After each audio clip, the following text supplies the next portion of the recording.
Hello everyone, আসসালামু আলাইকুম। Welcome hour wedding ব্লগটা সুন্দর একটা সকালের গ্রামের দৃশ্য দিয়ে শুরু করছি। আমার নানু বাসার বারান্দা থেকে এই সামনের দৃশ্যটা দেখতে আমার বেশ খুব ভাল লাগে। তো সকালবেলা আমরা সবাই ঘুম থেকে উঠে পড়ি, আর বেশ সকালেই ঘুম থেকে উঠে পড়ি। তারপর আমরা 9টা-10টার দিকে খাবার শুরু করে দিই। সবাই জানেন কম বেশি বিয়ে বাড়ি সকালে বাবুর্চিরা একটা খিচুড়ি সার্ভ করে, সেই খিচুড়িটা আসলে অনেক মজা হয়। তো আমরা সবাই মিলে খাবার খেয়ে নিই। খিচুড়ি খাওয়ার পরে বাবুর্চিরা আবার বিয়ে বাড়ি রান্নার জন্য প্রস্তুতি নিচ্ছিল, আর এদিক দিয়ে আমাদের সাথে রিওনও চলে আসে খাওয়ার জন্য। ও আমাদের সাথেই ছিল, ও খাবার খেতে চাচ্ছিল, তাই জুই ও গল্প একটু দিচ্ছিল খাওয়ার জন্য। আগের দিন হলুদে আসলে আমরা অনেক লেট নাইটে ঘুমানোর কারণে সকালবেলা সবাই একটা বিধ্বস্ত অবস্থা ছিল।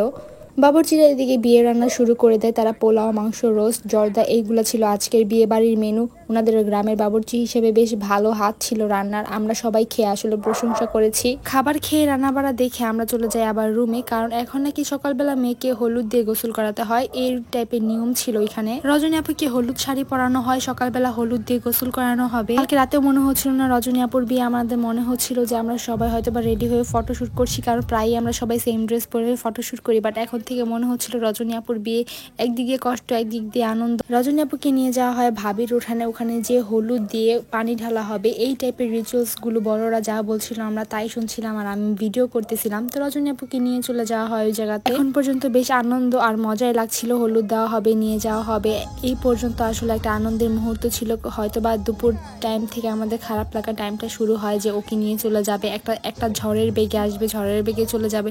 এখন পর্যন্ত আমরা অপেক্ষা করছিলাম কখন জামাই আসবে, কখন বর আসবে, কিন্তু ওই টাইমটা আসার পরে আসলে অনেক বেশি খারাপ লাগা শুরু হয়ে যায়। এত বেশি রোদ, এত বেশি গরম ছিল, আসলে আমরা কোনো কিছু করে কুলিয়ে উঠতে পারতেছিলাম না। খুবই গরম ছিল, আসলে আমরা সবকিছুতেই ঘেমে আর হাঁপিয়ে যাচ্ছিলাম।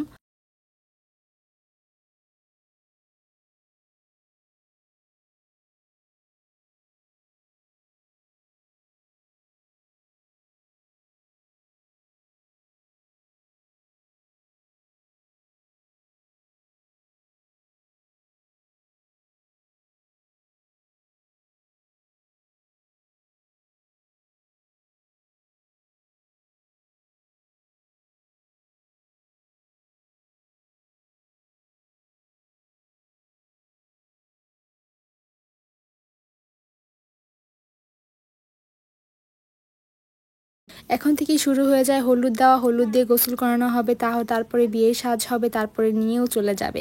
এই মুহূর্তগুলো আসলে অনেক কষ্টের, তাই না? হলুদ শাড়িতে রজনী আপুকে মাশাআল্লাহ বেশ সুন্দর লাগছিল, আর এখন থেকে মনে হচ্ছিল নতুন একটা বউ। হলুদ দিতে দিতে রাইতে আমাদের জন্য দিক দিয়ে আচার নিয়ে আসে। আচারগুলো বেশ মজাই ছিল, আমরা আসলে মজা করে খাচ্ছিলাম। অন্য দিক দিয়ে এদিক দিয়ে হলুদ দেওয়া হচ্ছে, ওরা এগুলো না দেখে নিজেদের ছবি নিয়ে ব্যস্ত। আমার মামাতো ভাই আর আমার ভাইয়া, they are both too much funny character. আচার খাওয়া শেষ করে আমরা নিজেরা শাওয়ার নিয়ে আমরা চলে যাই রেডি হওয়ার জন্য, কারণ রেডি হয়ে দুপুরের খাবার খেতে হবে। এই টাইমের পরে আসলে আর কোনো টাইমই পাওয়া যায় না, তখন বর আসবে, গেট ধরতে হবে, এই টাইপের একটা হ্যাসেল থাকে। তো এখানে আমরা অনেক তাড়াতাড়ি রেডি হয়ে নিচ্ছিলাম, ঈদের ড্রেসটা পরে আমরা রেডি হয়ে নিচ্ছিলাম। আমরা আর কোনো ড্রেস সাথে ক্যারি করিনি। তো আমরা সবাই চলে যাই খাওয়ার ওখানে। এখানে আমরা খাওয়া শুরু করে দিই, বাট এত পরিমাণ গরম ছিল, ডেকোরেটর কোনো ফ্যানও প্রোভাইড করা নাই, অনেক বেশি গরম ছিল। আর ওখানে ভাইয়া রজনী আপু খাওয়া দাওয়া করছিল, আর আমি এক পিস গরুর মাংস নিয়ে নিই, এইটাই খাচ্ছিলাম। এত গরমের কারণে আমি আসলে কোনো খাবার খেতে পারতেছিলাম না, জাস্ট একটা রোস্ট আর পোলাওর সাথে একটু মাংস মিক্সড করে খেয়েছিলাম। এখানে জুইয়া রায়তা খাচ্ছিল, দে আর লুকিং হরর, সো ওদেরকে দেখে আমার আরো বেশি গরম লাগছিল ওদের খাওয়া দেখে। খাওয়া দাওয়া শেষ করে আমরা চলে যাই গেটের কাছে, আর রিয়নকে মাশাআল্লাহ অনেক সুন্দর লাগছিল। সবাই কমেন্টে জানাবেন রিয়নকে অফ হোয়াইট কালার পাঞ্জাবিতে বেশ সুন্দর লাগছিল। রিয়নের জন্য, আমাদের জন্য, নতুন কাপলের জন্য সবাই অনেক বেশি দোয়া করবেন। কিছুক্ষণ পরে জানতে পারি যে জামাইয়ের গাড়ি একদমই কাছাকাছি চলে আসে। তারপর আমরা তাড়াতাড়ি করে কিছু ভিডিও ছবি তুলে নিচ্ছিলাম রিয়নের সাথে। তারপর জামাইয়ের গাড়ি চলে আসে, তারপরে সেই কাঙ্ক্ষিত সময় চলে আসে, জামাইয়ের গাড়ি চলে আসে। আসলে অনেকক্ষণ ধরে অপেক্ষা করছিলাম এই টাইমটুকুর জন্য, কিন্তু কখন যে এই টাইমটা চোখের পলক দিয়ে চলে গেছে আসলে বলতেও পারবো না। তারপর আমরা সবাই মিলে গেটের ওইখানে দাঁড়িয়ে পড়ি, আমাদের সাথে রিয়নও দাঁড়িয়ে যায়। সবাই মিলে গেটের ওইখানে দাঁড়িয়ে গেট ধরছিলাম। তারপরে আন্টি চলে আসে জামাইকে আংটি পরিয়ে নামানোর জন্য। তারপর আন্টি আংটিটা ভাইয়াকে পরিয়ে দেয়। ভাইয়ার হাতে মাশাআল্লাহ আংটিটা একদম পারফেক্টলি সেট হয়ে যায়, ভাইয়ার হাতে সুন্দর লাগছিল আংটিটা। আংটি পরানোর পালা শেষ, ভাইয়াকে কিন্তু সাদা শেরওয়ানিতে বেশ সুন্দর লাগছে, সবাই মাশাআল্লাহ বলবে। তারপরে ভাইয়াকে নিয়ে গেটে দাঁড় করিয়ে দেই। এখন তো মজার পার্ট, কিন্তু আমরা আসলে ওইভাবে, এত গরম ছিল, কেউ দাঁড়িয়ে আসলে ওই যে বিয়ে বাড়ির যেই গেটে মজাটা হয় ওইটা আমরা আসলে করিনি, এত পরিমাণ গরম ছিল, কেউ আসলে দাঁড়াতে পারতেছিলাম না। তারপরে ভাইয়াকে মিষ্টি খাইয়ে দিই, মিষ্টি খাইয়ে ফিতা কাটার জন্য দিচ্ছিলাম, কারণ সবাই গরমে আসলে অস্থির হয়ে যাচ্ছিল। তারপরে ভাইয়া ফিতাটা কেটে ফেলে তারপরে সুন্দর করে ভাইয়া এন্ট্রি নিয়ে নেয়, টেবিলটা সরিয়ে দিচ্ছিলাম। তারপরে আমি ফোনটা আমার মামাতো ভাইকে দিয়ে দিই যেন ও ভাইয়ার ওই জায়গাটাতে ভিডিও করে নিয়ে আসে। তো তারপরে ও হচ্ছে আমাদের জন্য ভিডিও করে নিয়ে আসে। আর এদিকে সকাল থেকে অপেক্ষা করছিলাম কখন জামাই আসবে, কখন জামাই আসবে। আর দেখেন জামাই এসে বসেও পড়েছে, গেটের ফিতা কাটাও হয়ে গেছে। কখন যে সময়গুলো চলে যায় আসলে বোঝাই যায় না। এত তাড়াতাড়ি সময় যাচ্ছিল, একটু পরে বউকে নিয়ে চলেও যাবে, আসলে বুঝতেই পারবো না। তো এইদিকে ভাইয়ের সাথে যারা যারা আসে তারাও ভাইয়ার সাথে বসছিল, আর বরযাত্রীরাও হচ্ছে খাবার খাওয়ার জন্য বসে পড়েছিল। তো ওইখানে ওনারা খাবার দাবার খাচ্ছিল। এই টাইপের বিয়ের রিচুয়ালস গুলো আমি এত ক্লোজ থেকে কখনো হ্যান্ডেল করিনি। তো এখানে আমাকে সবাই শিখিয়ে দিচ্ছিল যে জামাইকে নাকি হাত ধোয়া দিতে হয়। তো আমরা প্রথমে ভাইয়ার হাতে সাবান দিয়ে দিচ্ছিলাম। তো সবাই আমাদেরকে, ওনার আশেপাশে সবাই যারা, তারা বলতেছিল যে না না এইভাবে হাত ধোয়ালে হয় না। ওই ভাইয়া বলছিল অনেক বেশি জোরে হাত দিয়ে চেপে ধরতে হয় বা মাংস নিয়ে নিতে হয় হাত থেকে, তাহলে নাকি সালামি পাওয়া যায়। তো আমি অনেক জোরে চেপে ধরছিলাম, মেবি আমার হাতে ব্যথা করতেছিল, তাই আমি ভাইয়াকে বলছিলাম ভাইয়া সালামি বের করেন, আমার নিজের হাতে এখন ব্যথা করতেছে। ভাইয়ারা বেশ মজার মানুষ ছিল। তারপরে সবাই খাওয়া দাওয়া করা শুরু করে দেয়, ভাইয়ারা খাওয়া দাওয়া শুরু করে দেয়। আমরা হচ্ছে হাত ধুয়ে শেষ করে চলে যাই। খাওয়া দাওয়া দেখে আমরা চলে যাই হচ্ছে ব্রাইডের কাছে। Here is our bride. সে মার্শাল্লাহ অনেক সুন্দর লাগছিল রজনী আপুকে। By the way she was very confident, I don't know why. Rajani আপু কিন্তু নার্ভাস ছিল না, বেশ শক্তিশালী পারসন।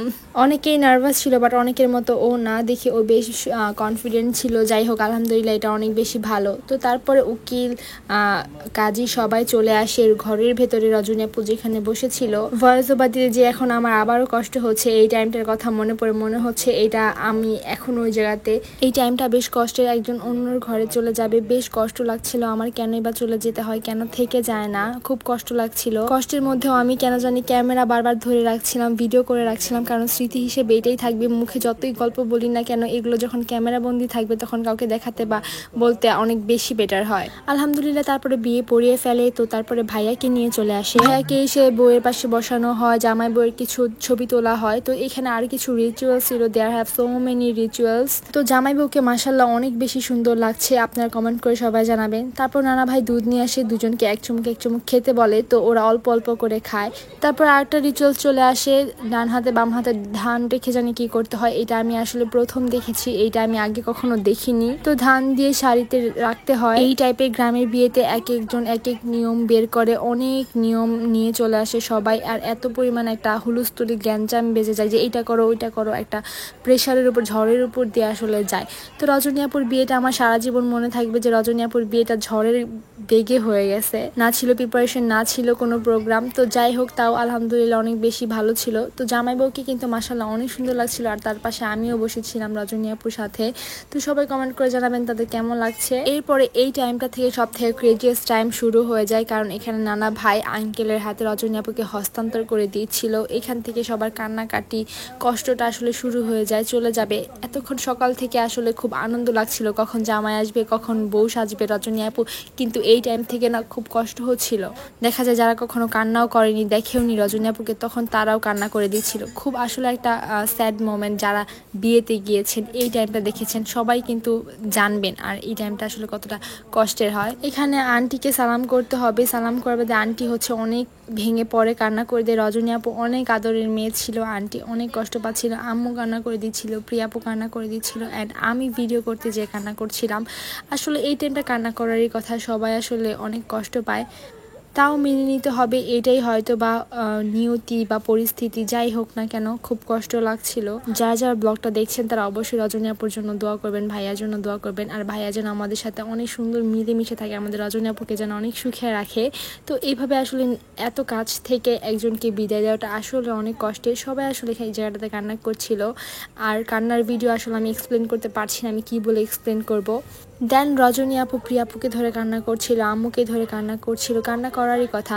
বাই দ্য ওয়ে আমাদের ভাইয়া কিন্তু অনেক supportive, he is very supportive. কান্নাকাটি করতে করতে রজনী আপুকে নিয়ে চলে যাওয়া হচ্ছিল, আর এখন সেই টাইমটা চলে আসছে, কন্যা বিদায় দিয়ে দিবে। তো এখন রজনী আপুকে নিয়ে চলে যাবে। তো আজকের ব্লগটা এই পর্যন্তই, আর এই ছিল ওয়েডিং ব্লগ। তো যারা যারা দেখেছেন অবশ্যই লাইক আর সাবস্ক্রাইব করবেন আমাদের চ্যানেলটাকে।